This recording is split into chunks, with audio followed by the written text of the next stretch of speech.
In this low-key PD video, I'm going to show you how to control how many responses a student can give in a Google form.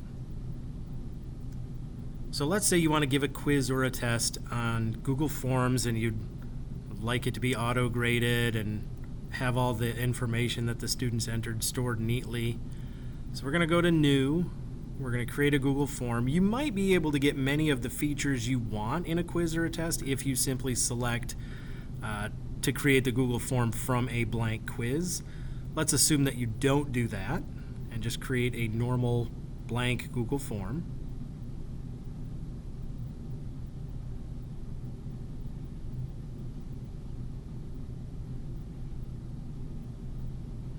So once the form is created, if you click on Responses,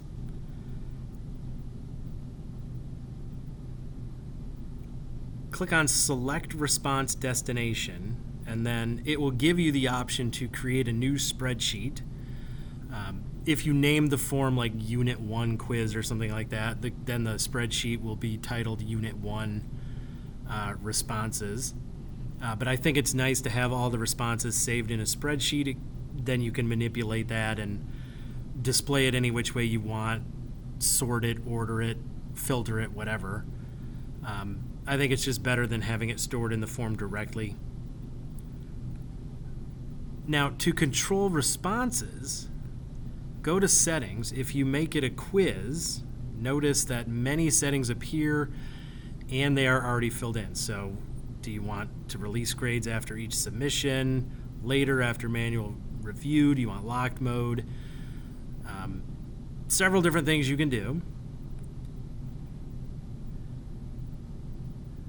Do you want to allow response editing? Typically for a quiz or a test, you do not want to do this. In fact, the issue becomes, can the student access the quiz or test after you'd like them to be done with it? So allow response editing you probably don't want to enable. Restrict users in MSD of Boone Township and its trusted organizations. You probably do want that selected. And then you can limit to one response. So otherwise, if you don't select this, then the student can open up the link again, fill out another response, and then you have multiple responses from the same student. Not really sure you want that. So you probably want to limit this to one response. Now, once you've got your quiz or test questions and you click on responses, you'll notice that there's this little button here, accepting responses. Once the quiz or test is done, if you click this off, no one will be able to submit the quiz. All right?